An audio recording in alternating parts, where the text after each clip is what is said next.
Welcome to Meg Talks, the Move With Meg podcast. I'm Megan Kerrigan, and I will be sharing ideas on how you can become a more consistent and confident dancer that understands your body and mind.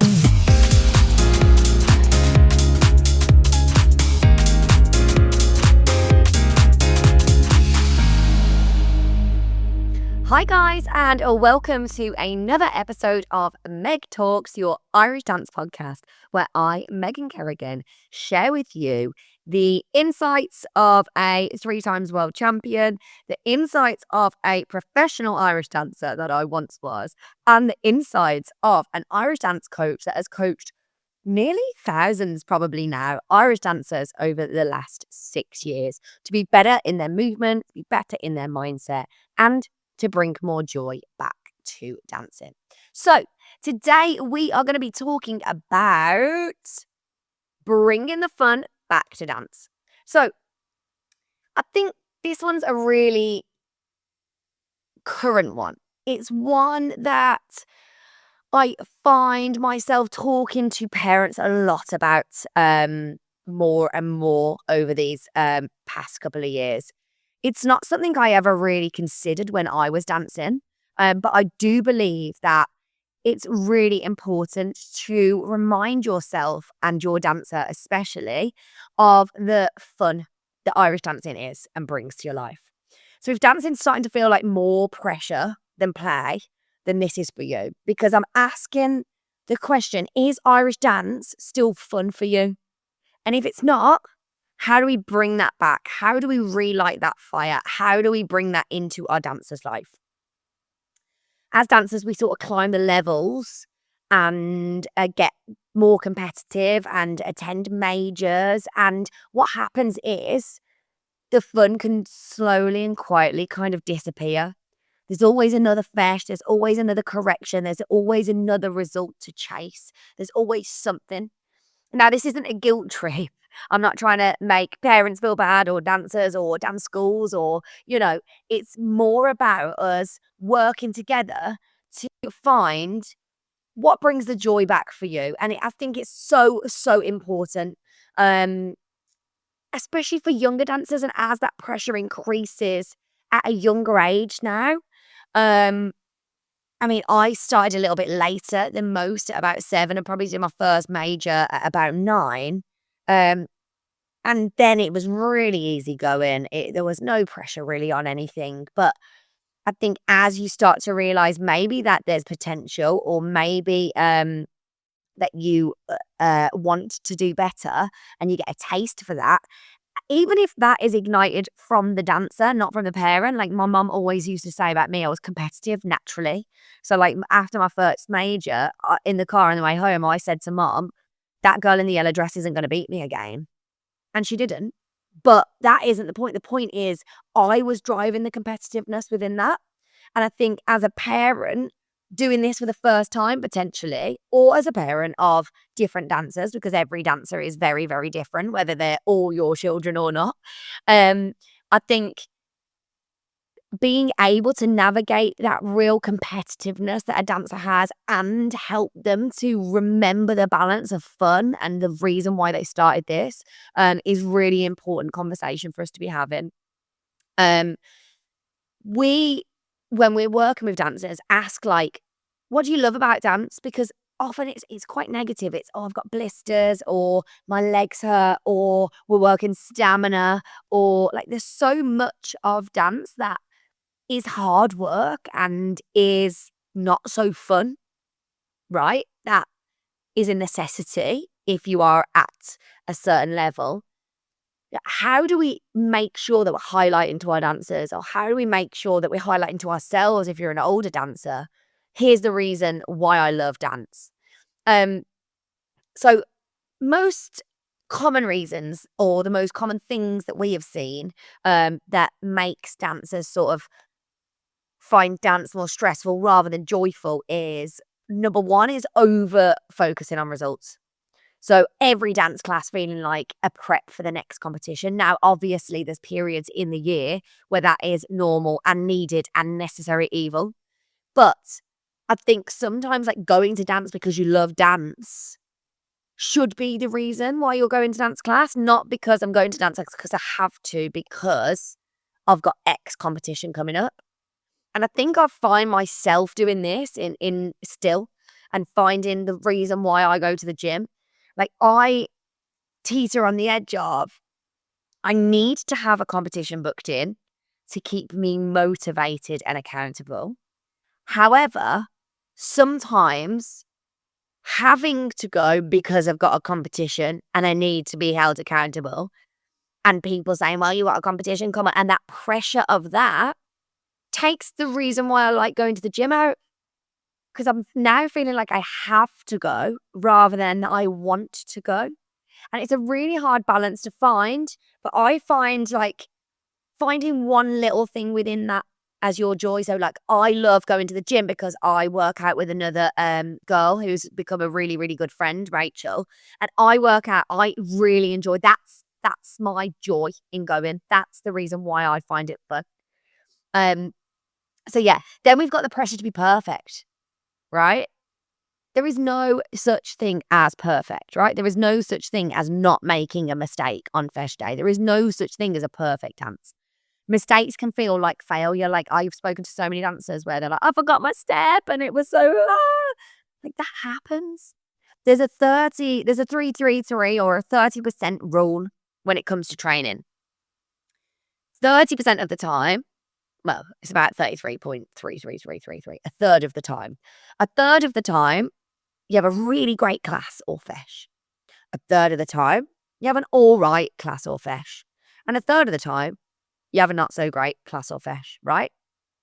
So sometimes just knowing that can help you be like, oh, it's just one of my third. Like, and it might be a cool thing to track that. And that might help you to find the joy, because it puts a little bit and takes a little bit of the pressure off you. Because you can't turn up and be your absolute best every single day. Otherwise, we would be robots, right? And I have this conversation at the gym all the time. Sometimes I can lift heavier weights. Sometimes I can't. Sometimes I enjoy lifting heavier weights. Sometimes I don't. And that's all right. Sometimes I have a really good race and other times have a terrible race. And there's no rhyme or reason to that. It's just that third rule. Another reason why we might be reducing the joy or finding dance more stressful is no balance in life. So dance takes over, leaving no space for any other hobbies or any rest or any time with friends or any time doing just normal kid things, right? Go to the cinema, go out to the park. Yeah. Sometimes you can't go to a party because you've got dance class. And sometimes as a parent, you need to sit back and make that decision like, right, okay, it's going to bring the fun back to dance and the stress and the pressure away from it if we just say, right, we're not going today because it's a party and the party is really important to go to. Because finding that balance is going to really, really help your dancers to still enjoy dancing for the longevity. The reason why we put our dancers into dance class isn't because we wanted them to feel this pressure, isn't because we wanted them to win championships. It's actually because we want them to enjoy it. And the same as why you kept going back to dancing when you first started. If you didn't like it, you wouldn't have gone there and you wouldn't have kept going there. And I think that's the thing that we need to bring it back to. Why did you start? Why did you stay? Okay. And when you think about that and you take it back to that, then that is where we find a little bit more joy. Another reason why we can feel like the fun is being taken out of dance is comparison overload. Phones, social media, making it seem like everyone else is doing better. Everyone's doing great. Their dance class looks really hard. They look like they're working really hard. They look like they're working harder than me. All of this comparison. That person's gone to that fesh. I haven't gone to any feshes. Oh my goodness me. Just do you. Everybody is different, as we said earlier. Otherwise, we'd all be robots and it would be boring. Okay? So be you. Try to reduce the comparison. Try to reduce, and we've spoken about this a lot on the podcast. So if that's something that you really feel is something that you do, there's a podcast about sort of phones and social media. And I think that might be a really good one for you to listen to. I'll pop a link to it in the show notes. Let me make a note to do that. Links. Podcast. Because I will forget and that's what happens. But yeah, comparison can steal that fun from you and it's really not worth it. because it doesn't get you anywhere. It doesn't help you in any way. It takes the fun out. It makes you feel a bit rubbish about yourself, and no one wins there, right? And then the last thing is feeling stuck. So not seeing any progress when you're training hard, that can really take the fun out of it, because the fun is seeing the progress. The fun is perfecting something and getting it better and making it even better and getting feedback from your teachers. That's the fun. The fun is being with your friends. And if you feeling a bit stuck and like you're not getting better and everyone else is progressing and you're not, then it can take the joy and the fun out of it. It's totally normal to feel this way.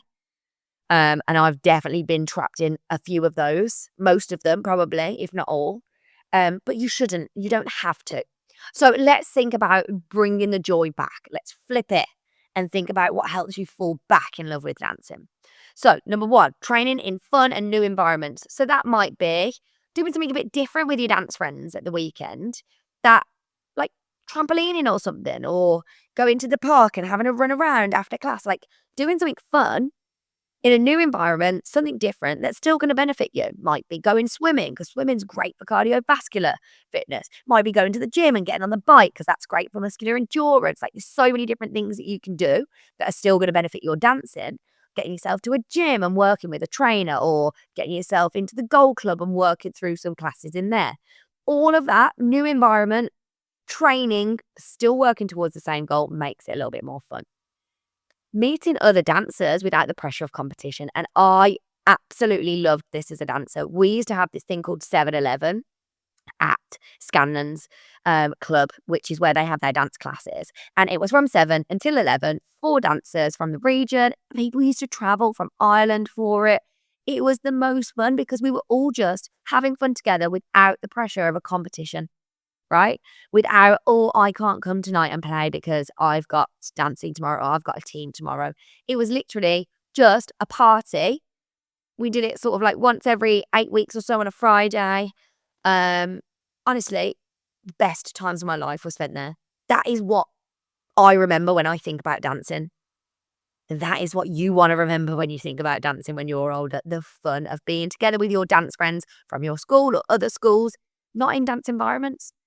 That was so cool. Or we used to like go ice skating at Christmas all together when we were a little bit older, and like all the different schools would come together. It was just so fun. I loved it. And I really remember that feeling of being a part of something that's so much bigger than just competing and trying to beat each other. It was so nice. Letting go of perfect and focusing on what feels good in your body. Okay? This is a key one. Let go of perfect. It doesn't exist. Like I said, we can train and try to be perfect, but it's not going to happen. So, listening to your body. It might be that one day you're supposed to be at dance class, but actually you feel like you need a bath, you need a quieter day. Obviously, within reason. Sometimes we feel like that, but we need to push through. Other times we really need to listen to our body, and I'm still learning that one. But listening to that and letting go of the perfect is going to help you to trust yourself, but also to find more joy and fun because you're not forcing it. Learning from different coaches who see you in a new way or a different way is a really great one. I always remember when workshop teachers came into dance class, or my dance teacher's sister came in, or an ex-dancer of theirs came in to work with us. That gave us so much more fun because it's working in a different way to what you're used to. It's learning different things. It's learning from someone different that's had different experiences. That might come in a form of a mindset coach like Annabelle, or that might come in the form of working one-to-one with myself or Lauren or Rachel. It might be joining the Gold Club and learning in some of our classes. But yeah, learning from different coaches who see you differently, I think that's always bringing a lot of fun. And feeling a part of a community again. So kind of like what I said earlier about like going out with dancers from our region that were in different schools, like being a part of that community really, really brought a lot of fun and joy back to dance for me. At probably a time where I was finding it very, very high pressure, when I was struggling to manage that pressure.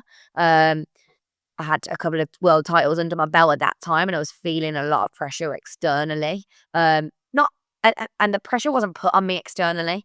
I felt like I had pressure externally. It wasn't put onto me.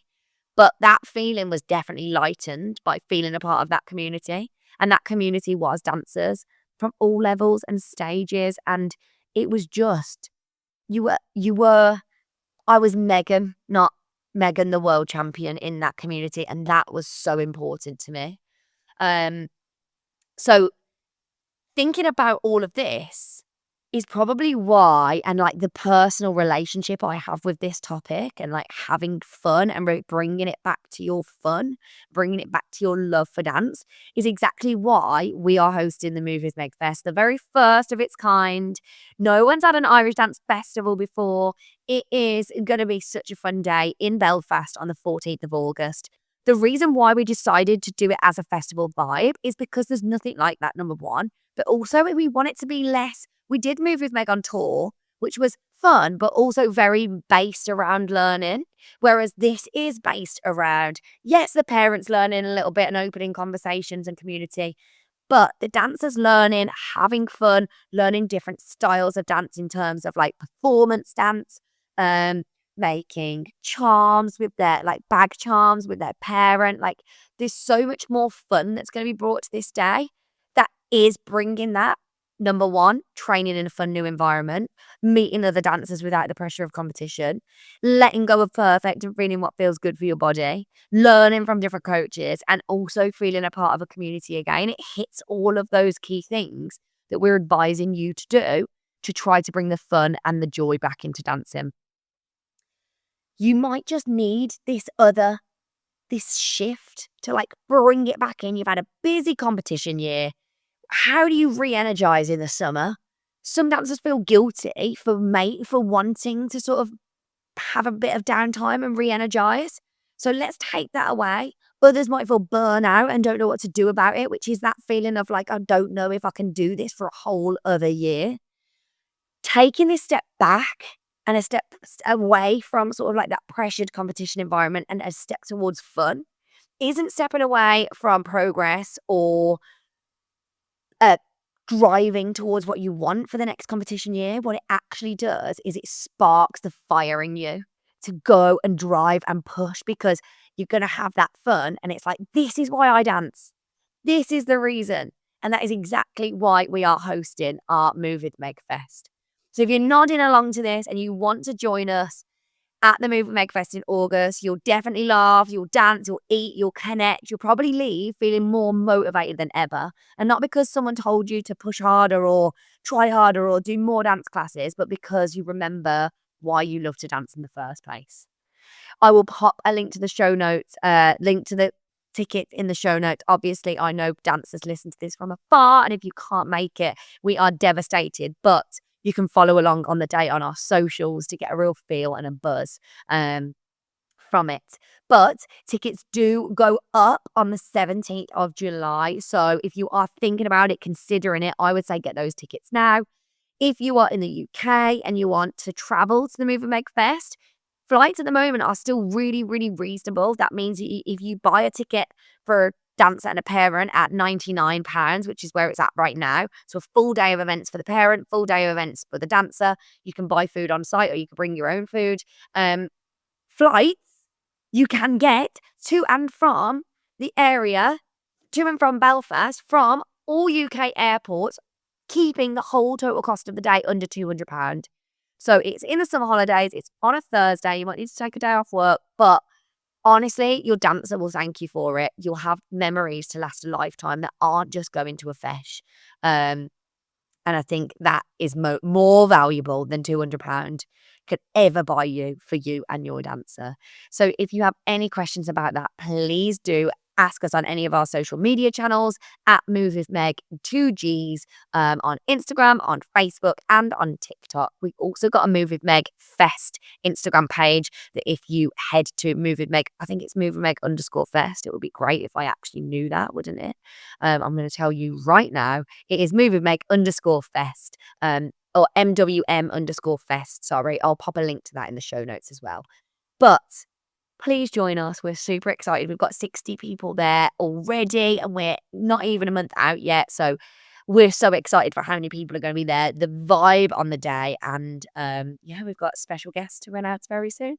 Thank you for listening. I will hope to be back with a very new episode soon. And remember, find the joy in dance and the fun in your dance again.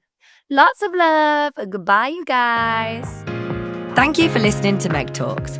Don't forget to share your favourite parts of the episode and tag us on Instagram at Move With Meg with 2 Gs. And as a special treat, head to movewithmeg.co.uk/Fest Day Warm-Up to access your free video. See you next time.